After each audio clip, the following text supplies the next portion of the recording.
नमस्कार, war of state देख रहे हैं आप। मैं हूं आपके साथ पूजा। झारखंड और महाराष्ट्र में विधानसभा के चुनाव होने हैं। महाराष्ट्र पर सबकी नजर तो टिकी है, पर झारखंड चुनाव को लेकर बीजेपी की मेहनत रणनीति अंदर ही अंदर बड़ा खेल कर रही है और हेमंत सोरेन का खेल बिगाड़ रही है। चुनावी अपडेट ये है कि 20 नवंबर को होने वाले दूसरे चरण के मतदान के लिए 634 उम्मीदवारों ने नामांकन किया।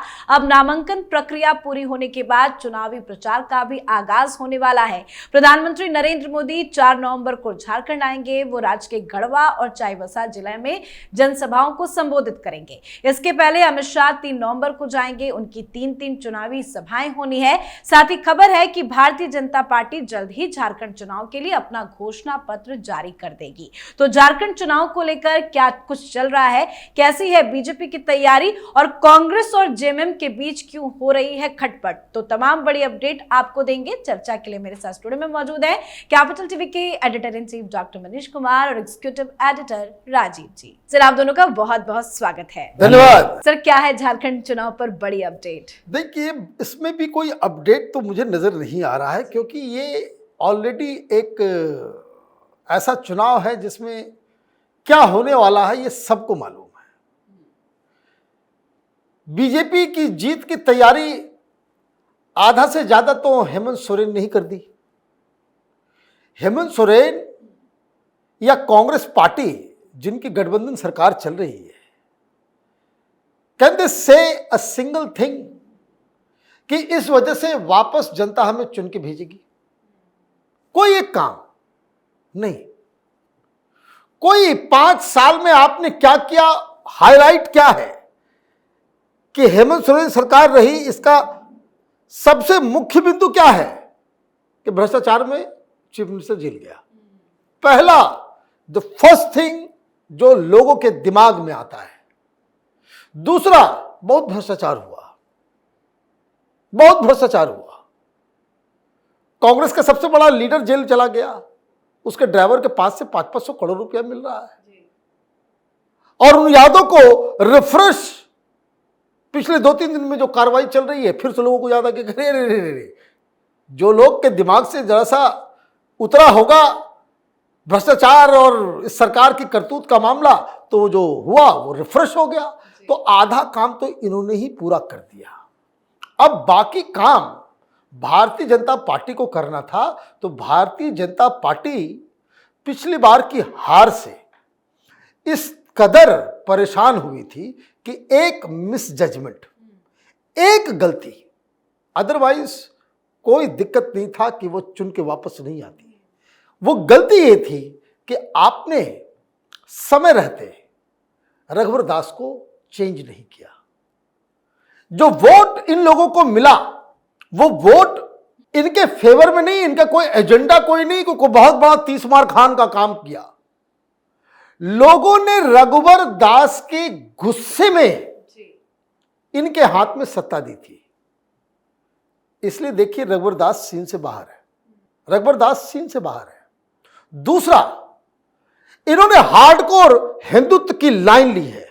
ये रोहिंग्या बांग्लादेशियों का जो घुसपैठ और जो लगातार 100 से ज्यादा दंगे पिछले 5 सालों में हुए हैं, उसमें भारतीय जनता पार्टी अपने ऑर्गेनाइजेशन को कंसोलिडेट किया है। और बाबूलाल मरांडी जो बीजेपी के लीडर तो बाद में बने, संघ के साथ उनका लगाव पहले से था। वो क्रिश्चियन मिशनरीज के खिलाफ काम कर रहे थे। वो आदिवासियों को अपने जड़ों से जुड़े रहने के लिए लगातार वो काम करते रहे आरएसएस में रहकर। तो वो वापस आ गए। ये जो जेवीएम जो उन्होंने बनाया था उसको उन्होंने खत्म करके वो भारतीय जनता पार्टी के लीडर बनकर के आए। तो ये तो सारा काम है। और जो आखिरी चीज है, एक होता है जब हम लोग कोई इतिहास की किताब पढ़ते हैं कि कोई बड़ी घटना, तो उसके बहुत सारे कारण और एक इमीडिएट रीजन जो होता है, इमीडिएट रीजन जो है वो प्रोवाइड कर रहे हैं असम के मुख्यमंत्री हेमंत बिस्व शर्मा। कल उन्होंने कह दिया जाकर के कहीं पे कि जो घुसपैठी सब है उसके घर में आग लगा दूंगा। लोग खुश हैं। ये दिल्ली के पत्रकारों के पेट में दर्द हो रहा है, वहां जनता खुश है, बोले ठीक कह रहे हो। क्योंकि हर जगह आप रांची जाइए, आपको कई इलाकों में आपको आभास होने लगा कि कहीं लाहौर वगैरह तो नहीं आ गए। फॉर गॉड सेक, एक ये ट्रैवल बहुल स्टेट था, उसकी पहचान, उसकी शिनाख्त खराब कर रहे हैं ये, और सिर्फ वोट बैंक पॉलिटिक्स की वजह से। तो मुझे नहीं लग रहा है कि यहां कोई बहुत अप्रत्याशित किस्म से जो ट्विस्ट एंड टर्न आने वाला है। ये चुनाव ऑलरेडी भारतीय जनता पार्टी के पक्ष में है, अनटिल अनलेस वो कोई बहुत बड़ी गलती ना। बिल्कुल, हेमंत विश्व शर्मा को एक बड़ी जिम्मेदारी मिली है, वो निभा भी रहे हैं। जिस तरह के वो बयान दे रहे हैं, अंदर क्या कुछ चल रहा है, कैसी बीजेपी की तैयारी है झारखंड को लेकर? देखिए, भारतीय जनता पार्टी की तैयारी ये है कि हेमंत सोरेन जो कि मुख्यमंत्री हैं और उनके क्षेत्र में उन्होंने नॉमिनेशन किया, उनके प्रस्तावक बने मंडल मुर्मू। और ये प्रस्तावक कोई सामान्य प्रस्तावक नहीं है, क्योंकि आदिवासी वोट पर झामुमो की नजर रहती है। और मंडल मुर्मू वो हैं जिनके परिवार से हैं, वो है सिद्धू कान्हू। बिरसा मुंडा की तरह सिद्धू कान्हू की भी पूजा की जाती है। उन्होंने भी अंग्रेजों के खिलाफ संघर्ष किया था 1855 के विद्रोह में। तो ये सिद्धू कान्हू के परिवार से हैं मंडल मुर्मू, और वो प्रस्तावक बने थे। लेकिन प्रस्तावक ही अब भारतीय जनता पार्टी के साथ जा रहा है। पिछले दिनों वो भारतीय जनता पार्टी के नेता से मिलने के लिए, खासकर कहा जाता है निशिकांत दुबे से मिलने के लिए जा रहे थे रांची, और उन्हें बीच में ही अरेस्ट कर लिया गया, क्योंकि ये पता चल गया हेमंत सोरेन को। और उन्होंने पुलिस को डायरेक्ट कर दिया, निर्देश दे दिया कि देखो, ये अगर रांची गए और रांची जाकर भारतीय जनता पार्टी के निशिकांत दुबे के साथ मिले और भाजपा में शामिल हो गया, तो फिर उसके बाद होगा क्या? भाजपा में उन्हें शामिल होना है, क्योंकि पुलिस अरेस्ट के बाद जब बाहर निकले तो उन्होंने यही बात कही कि हम भारतीय जनता पार्टी के नेता से मिलने जा रहे थे, हम कोई गलत काम करने नहीं जा रहे थे। और मुद्दा क्या था कि हम ये घुसपैठियों के खिलाफ आदिवासियों को एकजुट करना चाहते हैं। ये आदिवासियों के बड़े परिवार के बड़े नेता की बात है, जो कि भारतीय जनता पार्टी में जा रहे हैं, और वो हेमंत सोरेन के प्रस्तावक हैं। तो ये स्थिति है कि अपने क्षेत्र में भी हेमंत सोरेन जीत पाएंगे, ये बड़ा मुश्किल दिख रहा है। इसीलिए झारखंड में भारतीय जनता पार्टी की रणनीति क्या है? रणनीति सीट वाइज है, रणनीति वोट कैसे बढ़ाया जाए, आधार कैसे बढ़ाया जाए उसको लेकर है, रणनीति आदिवासी और गैर आदिवासी वोटर जहां पर हैं उन जगहों का मुद्दा क्या क्या होना चाहिए इसको लेकर है। और इन रणनीतियों के साथ भारतीय जनता पार्टी ने अपना कुछ नेता उतार दिया है। वहां तो हेमंत विश्व शर्मा और निशिकांत दुबे जैसे लोग ही काफी हैं कि झारखंड के पूरे मुद्दे को बदल दे। और मैदान में तो पीएम मोदी भी उतरने वाले हैं, उनकी भी रैलियां होनी है, उसका क्या कुछ इंपैक्ट पड़ेगा? देखिए, वो तो एडिशनल इंपैक्ट है, जो भारतीय जनता पार्टी की सीटें अभी बढ़ेगी। यानी कि जो उन लोगों ने अपनी व्यवस्था कर रखी है कि 35 से 40 सीटों के बीच हमें भाजपा के लिए आनी चाहिए, मोदी और शाह जाकर उसमें इजाफा करेंगे, यानी 50+ सीटें में कन्वर्ट करने के लिए मोदी शाह की बड़ी भूमिका होने वाली जी। और आदिवासियों को भी एक मुद्दा बनाया गया है और मोदी सरकार ने आदिवासियों का सम्मान भी किया है, उसका क्या इंपैक्ट इस चुनाव में मिलेगा? क्योंकि अब तो झारखंड में चुनाव है। देखिए, बिना किसी डाउट के जेएमएम बेसिकली एक आदिवासियों के समर्थन से उभरी हुई पार्टी है। लेकिन राजनीति सिर्फ विचारों से नहीं होती, उसमें चेहरे भी काम करते हैं, बहुत सारी चीज़ों को भी उसमें देखना पड़ता है। एक बात समझिए, पूरे झारखंड में मात्र अब 27% ही आदिवासी बच गए हैं। ये उस केस में भी कोर्ट के सामने बताया गया था जिसमें रोहिंग्याज और बांग्लादेशियों के घुसपैठ के बारे में एक्सप्लेन किया जा रहा था। आजादी के समय वहां झारखंड के अंदर, जो अभी झारखंड का हिस्सा है, उसमें 47% के आसपास आदिवासी होते थे। ये कहां गायब हो गए? 20% आदिवासी गायब तो हुए नहीं, वो तो वही हैं। लेकिन जो एडिशनल जो जनसंख्या बढ़ रहा है, उस वजह से उनका परसेंटेज डाउन हुआ। तो एक बात ये समझ लीजिए कि सिर्फ और सिर्फ आदिवासियों के वोट से आप चुनाव नहीं जीतते।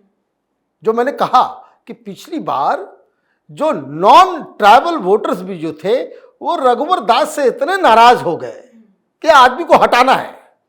अगर आपने 6 महीने पहले, 1 साल पहले रघुवर दास को हटा दिया होता तो ये लोग अभी भी ट्राई ही कर रहे होते। सवाल ही नहीं है कि भाई उनको जीतने का। तो अब ट्राइबल क्षेत्र में जो कोल्हान रीजन है, जो आप ये समझिए कि चाईबासा, टाटा, घाटशिला, चाकुलिया, इधर का जो इलाका है, उस इलाके में जो दरार पार्टी संगठन में हुआ है झामुमो का, वहां पे अगर आप 4-5 भी सीटें लूज करोगे तो वो उसका इंपैक्ट 8 के बराबर होगा एज ए डिफरेंस। क्योंकि जब आपके ही गढ़ में, देखिए 2-3 जगह पे झारखंड मुक्ति मोर्चा का पूरा गढ़ है, ये दुमका साहेबगंज का इलाका और ये कोल्हान रीजन, ये जो चाईबासा, खूंटी, टाटा, घाटशिला, ये जो इलाका है, ये 2 जगह अगर आप डेंट कर जाते हो, डेंट मार देते हो उनके वोट बैंक के अंदर, तब तो मामला खत्म हो जाएगा बहुत बुरी तरीके से। आप ये समझिए कि ये कांग्रेस और इस गठबंधन 15 से 20 सीट में भी ये लोग पूरा नहीं कर पाएंगे और इसकी व्यवस्था करने के लिए ही चंपे सोरेन को लाया गया है। चंपे सोरेन इधर जो आए हैं, दोनों टिकट जो दिया गया है, इसका इम्पैक्ट उन इलाकों में बाकायदा देखा जा रहा है। उसको कहते हैं लायन, उस इलाके का जो है सबसे बड़े लीडर है शिबू सोरेन, और ये बाकी लोग, ये जो शिबू सोरेन और हेमंत सोरेन, ये दुमका साइड के ट्राइबल है, उधर का लीडर ये है। ये अगर आप मैप देखेंगे तो जो ईस्ट और नॉर्थ का जो इलाका है उसमें शिबू सोरेन परिवार का धाक है, नीचे ये चंपे सोरेन, इसके ऊपर इनका जो है पूरा धाक था। तो आपने एक रीजन को भी इनसे जो है अलग कर दिया है।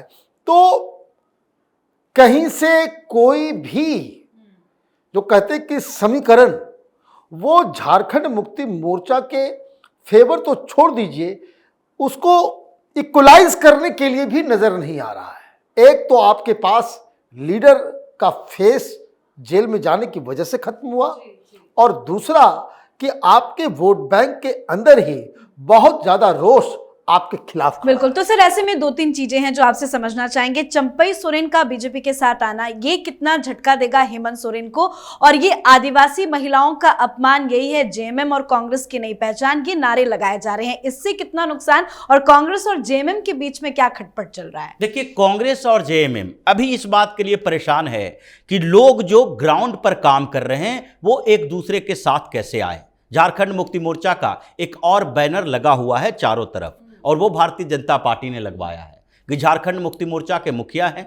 अब हेमंत सोरेन मुख्यमंत्री बने, तो जब मुख्यमंत्री बने तो उनकी संपत्ति कितनी थी? 8 करोड़ रुपया, और मुख्यमंत्री से अब हटने वाले हैं, उनकी संपत्ति घोषित की बात की जा रही है। अघोषित तो छोड़ दीजिए, घोषित संपत्ति उन्होंने दिखाया है 25 करोड़ रुपया। ये 5 साल में आपने कौन सा ऐसा कारोबार किया जिससे 3 गुने से ज्यादा संपत्ति आप अर्जित कर लिए? 8 करोड़ से 25 करोड़ पर पहुंच गए। जबकि इन लोगों को देखिए, बाबूलाल मरांडी जैसे लोगों को देखिए, इन लोगों ने अब तक इतने बार मुख्यमंत्री रहे, राजनीति के केंद्रीय मंत्री रहे, 1-1.5 करोड़ की प्रॉपर्टी है।